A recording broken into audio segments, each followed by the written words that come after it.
What up, guys? It's your girl ManicMeeks, and let me double triple check, even though I know it's off because it's off and I hit sound and I know it's off. I'm gonna do it again because this episode of Lovecraft Country's reaction is ruined. I tried to salvage as much as I could, and you will see that later. Literally out of an hour and a half that I recorded, the intro to the ending to the wrap up, I was able to salvage like 7 minutes. And you can still hear stuff in the background. The sound is still warped and off, but you guys asked for it, so I'm gonna give it to you. Just know that I'm gonna be real petty in the comments. Anybody who decides to skip over this intro and go right to the reaction and they want to complain in the bottom about the sound, about the stuff in the background, I am just going to delete your comment. That's how petty I'm feeling today. All right, but before we jump into that, if you enjoy any content on my channel, gameplays, reviews, reactions, whatever I got going on, go ahead and subscribe. I'm here, you're let's be together, and down below in the description box I got some affiliate links. You go ahead and shop if you want to. You don't have to if you don't want to, but you do. Thank you very much. So yeah, so I tried to save as much of this footage as possible, and I'm just gonna go ahead and allow it to be ran absolutely positively right now. Go ahead and watch what I salvaged. This is the funeral or the viewing? What is it? I wouldn't have been able to do it, I can say that. I don't want to know though. I know like they like it a lot. And I cannot believe Hippolyta is not back. I thought she would have gone back.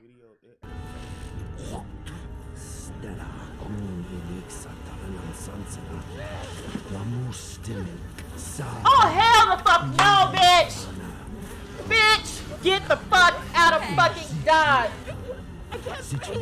Y'all, nah. Or fucking nah. and I love that movie. Girl, I'm gonna need you to put some soap on that shit.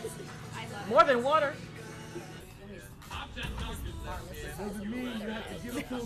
Oh hell no! Oh fuck out of here, bitch! Damn sure make them work for me. And who like produced this song because it's Get the fuck, mind your fucking business. Bitch, mind your business. so good. You want to have sex as a white woman? Pourquoi? I'm sorry.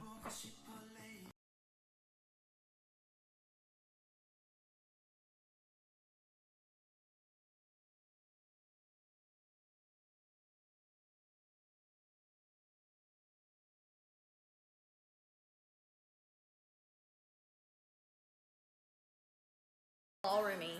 It is. Y'all, like get your yeah, life. Exactly. But it's very. That's what I mean. It's very sexual. It's very like, I don't know. It's like a. In that. Yeah, that is disgusting. She gonna be pissed. Yep, shoes outside. There's like lifting your arms. Diana, honey, needs to be out, careful. hard, Like, it's not once again, ain't nobody telling nobody nothing. I don't like it. Very.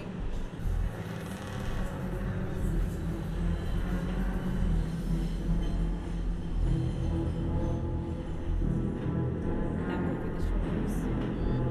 It's just so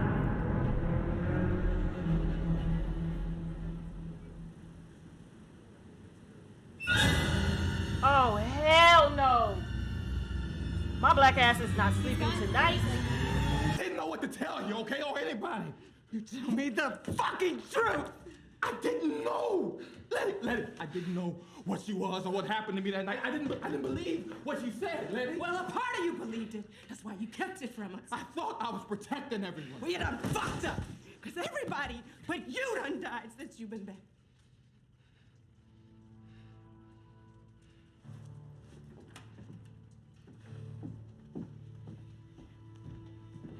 Where are you going? I'm going to make it right. What does that mean? Jackson. Once again, not telling nobody shit. Not telling nobody shit. I love watching. That's my son.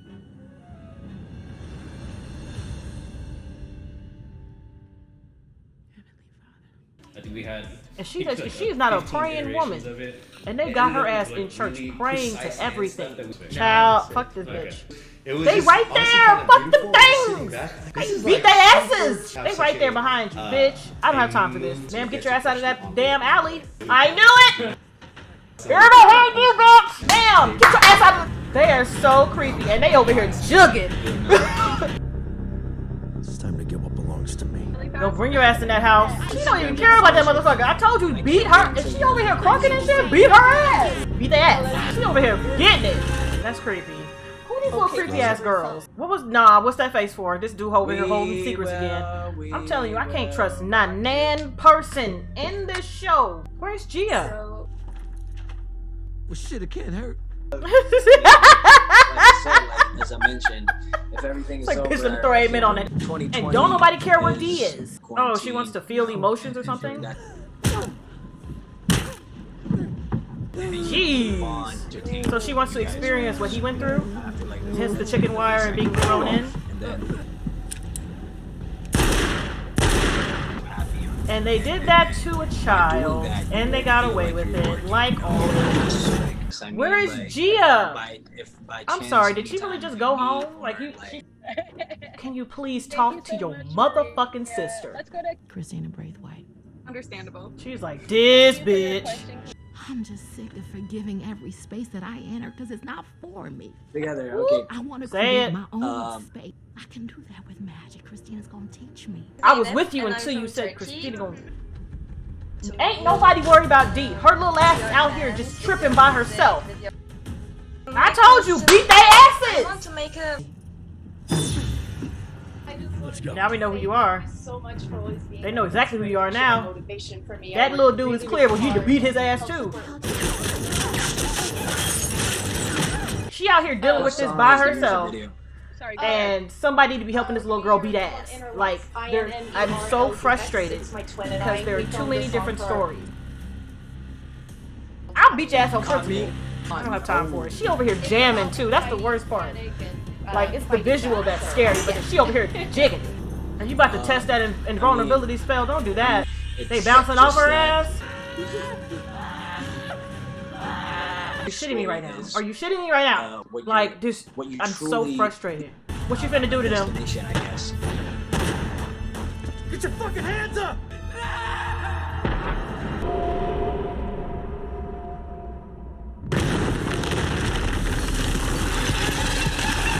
Bitch! Blinky! It's this motherfucker! Bitch! Blinky is the protection. Blinky is that... Sean. Blinky, go to work. Blinky, eat some lunch. Oh my god, I can't believe it fucking worked. Bitch, you got Blinky on your side. Now go inside the house and let Blinky do what it do. Oh, Blinky threw a car. Blinky getting busy. Ha ha!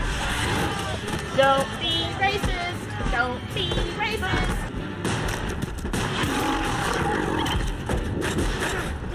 That's right, don't be racist. Don't be racist. Oh, don't be racist. Jackson did. You pet that Blinky. Okay. 16 years old. You pet that Blinky monster. Hey. Okay. See? Told you. 7 minutes. 7 minutes. And the best parts. Oh my gosh. I'm so sad I had to cut out. I had to cut out so much. So many things that I said that were tidbits that I wanted to keep in that I couldn't because the background noise completely drowned them out. So, since the video is so short, I decided to go ahead and tack on a kind of sort of review of the episode, at least my thoughts and feelings on the episode.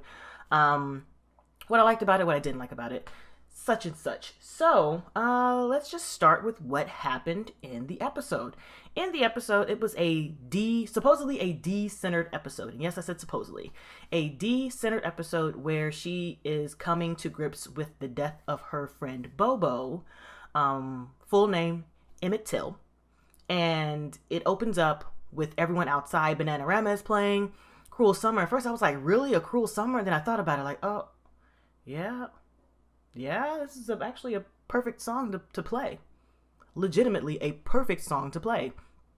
So while Bananarama was playing in the background, we got to see people going in the building, coming out the back, and they were just really, you could tell that they were distraught. You could tell that they were sick to their stomachs from what they were seeing. And this actually happened. Emmett Till's mother wanted the world to know what they did to her son, unfiltered. And so she allowed for an open casket funeral and for there to be a viewing. So that's what people were doing. They were going through because they needed to see, they had to see, and they had to, people who knew him, and people who were skin folk, wanted to pay their respects. And you can tell how much that affected the community, not just the community where they lived, but like the black community, because you had I think they were supposed to be like the Islam, what are they called? Like the group of Farrakhan, that they were supposed to be outside telling them, like, you know, we can't take this anymore. Then you had other people who were like, we're going to fight the system, but we're going to do it in a nice, just way. We're going to use the laws. We're going to try to fit into the system. And you could just tell how upset people were about it. And then you had Dee, who was actually friends with Bobo. So she was out there like, what is that smell? What's going on? They were like, well, baby, it's hot outside. And what she's smelling is the body. But you know, she didn't want to say it, and she being Ruby. So you had Dee, Ruby, Letty, Tick, and Montrose outside waiting. And then you see Tick continuously ask Letty, like, how you doing? Did you need to sit down? Are you okay? Are you okay out here? Did you want to go in the shade? And she was like, no, dog. And I'm assuming at this point in time that she already had told him that there was a baby, because the way he's acting, that's what they usually do when they find out it's a baby. They think you can't do nothing and you're helpless and you're broken. And so Montrose comes over and he tells Dee, like, this is just a rite of passage. She should go in there because this has happened to every black person in America since America has been American. And while they're bickering and going back and forth, Dee disappears.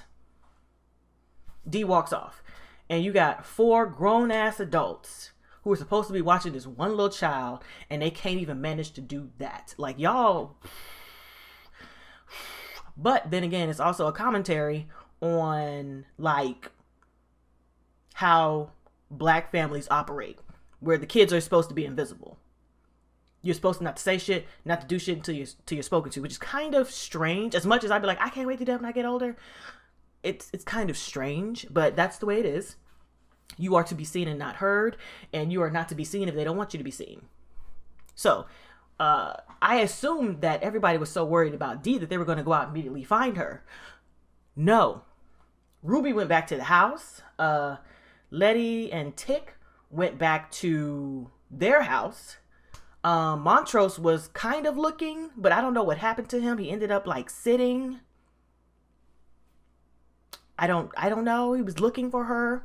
He actually was the one who found her. But we're going to get to that. And then you have Dee, who was walking around listening to these little girls. They were laughing and playing. They were joking. And she was like, ain't shit funny about today. So I don't know what the fuck you laughing at, dog. Especially because, you know, her friend is dead. And she's like, this shit ain't funny. Today is not funny. And while she's walking, trying to clear her mind, the cops show up. And she's in the alley, and I'm like, ma'am, and this is the part where my tum-tum hurt, okay? I have a thing about grown adult spittle, saliva, anything from the mouth. If we are not in relations, I don't want your spit on me, okay? And even then, there's an asterisk by that, okay? So when this grown-ass man spatted, came from the back of his throat, past the uvula, and brought that shit up and put it in his hand, said a spell, and then slapped it on her face. I was like, huh! That's gross. That's gross AF. It's disgusting. Disgusting. And they cornered her because they wanted to know where her mom went, because they know that her mom was there with the machine. They got her little comic book, which ain't had no blood on it, but you know, continuity.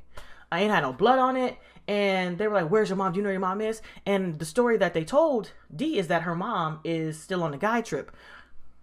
Once again, not telling the information to people who need to know. Okay? I don't know why they lied about it. I don't know why Tick feels the need to lie about it. But she's like, I don't know where she is. And so because she doesn't know where her mother is, they want to make sure that she has a little bit of an incentive to figure out what the fuck they want to know. And so they cast a spell to have some spooky shit happen. And so we don't know what the spooky shit is, but we see the cream of wheat guy's eyes moving, and I'm like, fuck out of here. No, bitch. And so she finally goes back home and runs into Montrose. And Montrose is like, girl, where you at? And Montrose don't know how to deal with nobody. His first response is anger, which I can't be mad at, because if anything traumatic were to happen to me, my first response is anger. Always. I go to anger first, and then afterwards I'm sad. I'm angry and I yell a lot, but I'm not violent. But they're talking back and forth through the door, and she was like, I know y'all are lying to me. Y'all know where my mama is.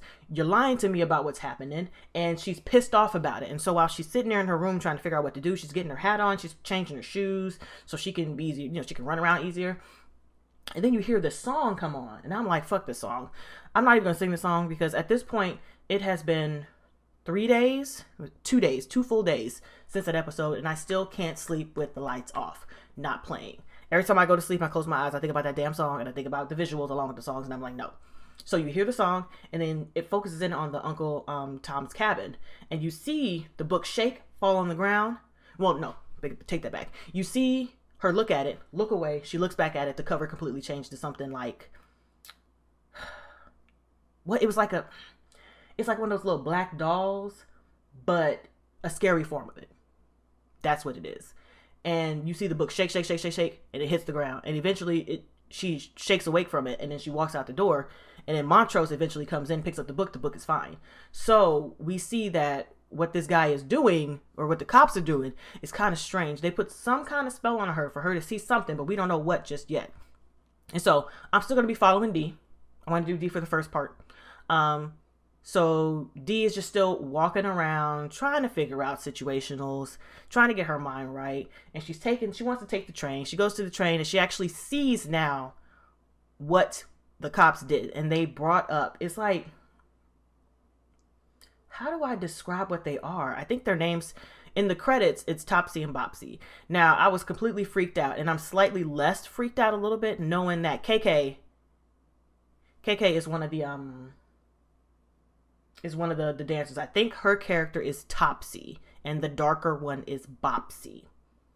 Now, I know KK because I'm a YouTube head. I live on YouTube, and she is a dancer. I'm not sure if she's still a part of the group, but she was a dancer, a part of the group 8 Flavors with Cameron Biancordova, who played Selena Kyle on Gotham. They were both in the same dance group for years. They competed on television, America's Best Dance Crew, such and such and such. But knowing that was her, I feel a little better about it, but still I don't like it. I don't like it because they was just jigging and popping and locking and dancing, and nobody else saw them but her, and she was trying to get people's attention, like, y'all don't see that over there. No, we don't see that over there. You wanna know why we don't see it over there? Because them dudes cursed the digit Joe ass. That's why. And so now she is running from these two characters that have been, like, they're going to be following her for a hot periodically second. So the climax for D is when she gets sick and tired of running from them. She's tired of being scared. She's tired of running. She's tired of being by herself. She went to the house to get some help, and Letty was like, girl, you over here choking and being silly, going to get some water, and Montrose is inside. And she's like, you know what? Fuck this. I can do it myself. And then what really pissed her off is when she went around to the back of the house and saw Woody. Now, if her mom was on a guy trip, wouldn't she be in Woody? So that confirms the lie that something's going on, something is wrong. So she decides to try to take care of the situation herself. She goes to the police station, hides out in the alley, follows the cop back to their hideout, busts in the door, and was like, bitch, is my mama dead? Trying to get all this information because the people in her life aren't giving her the information. What the fuck, dog? Okay? Nobody is talking to anybody, and everybody is purposely ignoring a child because she is a child. So she's dealing with all this shit by herself. Okay? All of it. So she goes to the sheriff and gets information out of him, like, what the hell is going on? What did you do? Why are you doing this? What do you want? And after she gets all those answers, she spits on his tie and calls him a fucking pig. Yes, queen. Yes, queen. So, once that happens, she barricades herself in the bookstore, makes sure that there is only one entrance, and she waits and prepares for Topsy and Bopsy so she can bust some ass. And I was very happy because throughout the entire time I was seeing Topsy and Bopsy, I was like, bitch, beat they ass. I was like, I'm gonna need you to beat their ass, okay? Let me tell you what, when I get scared, once again, my first response is anger. And in a scared situation, usually I don't hit, but scary situations, I'm swinging, ma'am, okay? You're gonna get these fists, you're gonna get these elbows, you're gonna get these knees, you're gonna get these feet, okay? You're gonna get all of it in various combinations. That's what's gonna happen. So she barricades herself in there, and then she starts wailing on the first one that comes in. But because they are like a magical creature type curse situation, she keeps getting back up. And eventually Montrose's ass comes in and sees her like, what in the hell is going on? So he tries to hold her because he thinks that she's having a conniption fit and shit, because, you know, he can't see what's going on. And you see that the girls, well, not even the girls, because Bopsy, the darker one, was upset that she didn't get a chance to find her first. And so Topsy was like cutting away at her, and you can see it. Like, you can, from what Montrose sees, he's just holding her, but you can see her getting cut in the stomach and in the arms. And you can see something crawl up her arm. What's her left arm? I think something on her left arm. It's just like darker patterns, and something just went up her arm. Looks like it was, whatever it was spreading. So that's what had happened to Dee from the beginning of the episode to the end of the episode. And ain't nobody cared, which I was real pissed about. So we're going to swing it on back to Ruby. Ruby was so upset and distraught. Oh my God, where's Dee? Where's Dee? I'm going to go home. And that's what she did. She went back to her house. And while she was trying to open the gate, a cop drove by and was like, well, what are you doing? Are you the maid? Why are you here? Luckily, Crystallium shows up, pops out the car, and was like, yes, she lives here. And they were like, oh, okay, well, you know, we were just checking and shit. But she wasn't giving them no type of day because she was not in the mood for the bullshit. So, I mean, she was like, I'm not doing this today. We're not doing this today. I'm done. I'm fucking done.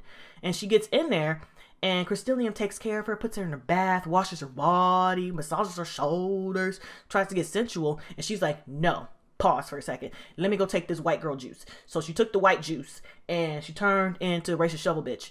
And they ended up having sexual relations as two white people. And in the middle of the relations, the pieces and chunks was flying. And I was like, huh? Why? Why would you want to do this? Why? It's disgusting. Now you got dirty sheets, you got chunkages and stuff. Like, who gonna clean this up? I'm not. Who gonna clean this up? Okay, it's a mess down here. And so eventually, after she transformed back, well, both of them transformed back, Ruby has a conversation with Crystallium, well, actually, Christina, in the version of Crystallium, about what she's feeling right now. She's feeling hurt. She's feeling upset. She's feeling lost. She's feeling helpless and hopeless. And she was like, do you understand why I feel like this? Do you understand why I'm hurting right now? And she was like, nah, bitch, because I don't care. Which is par for the course, because I knew she didn't care. Why would she care? That shit ain't got nothing to do with her. The shit would never happen to her, and ain't got nothing to do with her. So, of course, she don't care. And it's like, it's very relevant today, where there's a lot of things happening to different groups of people, and no one really cares unless it's happening to them, which is a problem. It's a real big problem. I try my hardest to be considerate of a lot of different people because I want people to be considerate of me. You know what I'm saying? So Christina was like, nah, I don't give a shit. And you know what? Don't try to make it seem like you wanted to have sex as a white woman because you didn't want to be black. You wanted to have sex as a white woman because that's what you wanted to do. Trying to flip her reasoning. Now, I do agree that Ruby did what she did. How she explained it. Because she just didn't want to be in her skin at that moment. Like, she didn't want to, I don't want to say contribute to the problem, but she didn't want to be a scapegoat to the problem. That makes sense. So that's Ruby. And Ruby is like, after that, like, I guess nobody cares about Dee. Ruby didn't care about Dee. You know what I'm saying? She was minding her business until she got back to her sister's house, and they were talking in the basement about her getting ready to, you know, Letty having a baby. She pregnant. And then Ruby was like, girl, look, guess what? I know all tea about the magic and the spells and what happened. I know all of it. And Letty was like, girl, how you know that? And she was like, because Christina told me. And then Letty was like, this bitch, are you kidding me? Why are you with that lady? Is that where you're staying? Don't trust that bitch. She's a she's shady ass bitch, and she's going to get your ass involved in some fuckery, and she's going to leave you to take the blame for it, which I think that's probably what's going to happen. Even though it might hurt her. because they do like each other or love each other. No, like each other. So, they're having this conversation, and then all of a sudden all hell breaks loose upstairs because the police got tired of fucking around with D and was like, you know what, we're gonna get the information ourselves. And so the police chief tries to roll up in the house, and that shit is protected by the Haitian magic in the 3rd episode that was put on the house. So he can't come in. So he's pissed as hell, can't come in. He starts shooting through the motherfucking windows, and we're like, bruh, is that helpful or hurtful? How does that get you in the house? It doesn't, my guy. So while they're sitting there trying to contemplate their lives, you know what I'm saying? Oh yeah, you know what I forgot? I forgot to mention that. No, this is Ruby. We're trying to contemplate their lives and stuff, and shit gets real. So now I'm gonna switch to Letty and Tick, and then they kind of sort of split. It's kind of weird. But Letty did not tell Tick that she was pregnant. We find out later on in the episode, Tick knows because he went to the future. The book he has is not from his uncle. It's from his son, who he named after his uncle from the future. And that's all that we know about that. We don't know exactly how, why, like what. I think that might be the next episode, him explaining what the fuck happened in that portal. But we have Letty getting home, and Gia is sitting in the corner. I peeped that as soon as Letty walked in. I was like, oh, look at Letty walking in the house. Is that Gia in the corner? Oh my God, girl, Gia's in the corner. No, Gia's in the corner. And so they have a conversation about the tit and the tats, you know what I'm saying? And while she's doing that, Tick is over with Christina when he was supposed to be looking for D, because once again, don't nobody give a fuck about D. Okay? So he was making a deal with Christina about teaching him how to use magic so he can protect himself, and he gave her the key to the Ori as payment for it, because at first she wasn't going to do it until he popped that key up, and then she was like, you know what, fine, I'll give you what you need. I'll let you have what you have. Tell me what you want from me. And he gets that information, so he goes back to the house, sees the shoes on the outside, and goes, fuck. Goes inside, sees Gia, and goes, fuck. Because then he looks at Letty and goes, fuck. Because Letty is not about to have it. And so Gia says that she came because she wanted to know what was going on and was he okay, because she cared about him. And Tick, being the ultra uber douche canoe that he is in that moment, cusses and fusses at her because why are you here? You're not supposed to be here. I don't love you, blah, blah, blah, blah, blah, blah, blah. And what I realized is that she's kept these feelings for Tick for a long time, because he last saw her in like I think it was 1950. It's currently 1955. So there's a 5-year span where he hasn't seen her. So it's reasonable for his emotions and feelings to change. However, he's channeling his inner Montrose while he's talking to Gia, and I don't like it. Okay? I don't like it. Not Nan part of it. He tells her to get the fuck out of his house like he got a house. Dude ain't got no house. That's Letty's house. Okay? Okay, you want to be trill about it? That's Letty's place. And so Letty was pissed off at the highest level of passivity. And she was like, get the fuck out of my house. She was packing up his shit. It was like, this is the problem. You run around and you don't tell people shit, and you think you're doing it to protect them. And while you're doing this to protect everybody around you is getting hurt and dying. And she's making a valid point. However, what Letty does in the next couple of scenes kind of invalidates her argument, because she does the same thing Tick does, which is go to Christina, make a deal for protection, and offers up the negatives of the pages for her. Like, y'all keep doing shit that ain't talking to each other. Why? Pourquoi? Why they do that? I don't know. Me no know. I don't know. It's not my mind. So while Tick is out there being mad because technically she kicked him out the house, he went home or went to his dad's and had a conversation about, what happened? Like, dog, what did you love mama? And he was asking questions, and I'm like, why is he asking that question? He's asking it because I think that's where he went. He went back in time. I think he traveled in time, saw their relationship, and was less mad about it. He was, he was mad, but he was less mad about it. And then he told Montrose about him going to the future, seeing his son, and how he got a deal for protection. He wanted to try and do the spell. And so that's what they did. They went to the house and they did the spell. And it's like, did something happen? We don't know. How do we know something happened? They don't know something happened. So this is about the time where Letty and Ruby are in the shootout. I don't know how you want to call it shootout because they're not shooting, but the shootout with the cops. And Tick comes around the corner and sees this shit. And eventually, you know, the cops notice him. And of course, point a gun at him.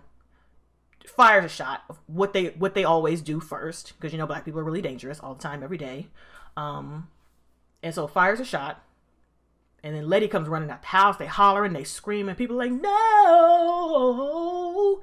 It's slow motion time, you know what I'm saying? And then my favorite motherfucking part of the episode happens. Blinky appears. And not only does Blinky appears in the form of protection for Tick. Yes! Bitch, yes! I'm telling you, yes! I'm thoroughly tickled by that. And then we got to see Blinky go to work. Blinky was tossing racist cops left and right. He was smunching and munching. He was tossing them in the air, through car windows, stomping on them, chewing on them. Yes! All the while, Letty and Tick are in the front yard like, bitch, where do we go? To the left? To the right? Do we hide behind the car? Nope. Do we go to the house? Nope. The car's in front of us because he flipped the bitch. Okay, so what do we do now? Ooh, it's a guy flying in the air. The greatest of ease. It's a daring young man on the flying trapeze. He is in the air behind the house hollering. And then you get to see the chief get smunched and munched on. Now, I do not think the chief is dead because of how his body was. It made it seem like they used skin or something like that to, I don't know. I just don't think he's dead. I think that's kind of weird he'd be that easily dead, especially with all the information we need from him that was teased from him and we don't have it. So there's that. But Blinky went to work, and then at the end of it, Blinky walked up to Atticus and Letty, and he was like, pet, good boy, good boy. And the episode ended for them, but then I'm gonna flip it back to Christina because she's trying to figure out, you know, she's trying to understand Ruby, which I give her credit for because it shows that she genuinely cares about Ruby and what she was saying. Because people who don't care don't give a shit, or would try to give a shit, or would even make an effort to even understand to try to give a shit. You know what I'm saying? So she had two white guys do to her what was done to Emmett Till. He was beaten, he was shot, he was strangled with the barbed wire, the chicken wire, and he was thrown into, or she was thrown into the water, tied to a, I think it was like a fan, something. I can't remember what they called it. And before she had all this happen, she undid her protection spell. And so going into the water, I'm pretty sure she said it again. And then she came back out, and it was a mix of her laughing and crying. So I'm wondering what's going to come from that. But that's what happened in the episode, you guys. Like, listen, this is nearly 30 minutes of me talking about what happened in the episode. I really wish I would have been able to keep that footage, but it's honestly, most of it is unusable.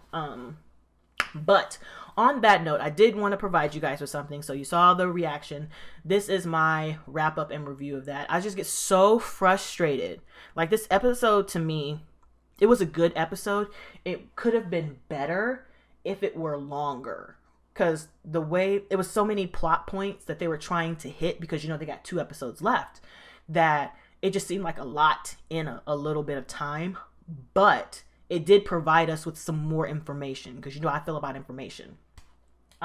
But did nobody care about D? You know what I'm saying?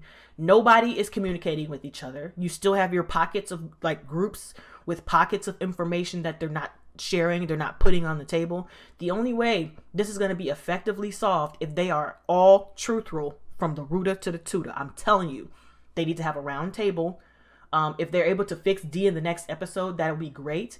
And D needs to be included in this round table. Like, listen, here is what it is. They need to start from the beginning with Montrose going missing, Atticus getting the letter, Atticus taking the road trip with Tick and Letty, what happened on the road, what happened at Artem. They need to have this discussion, because as long as there are pieces of information floating around like this, they're not going to be able to get together to make it work. And it's a problem.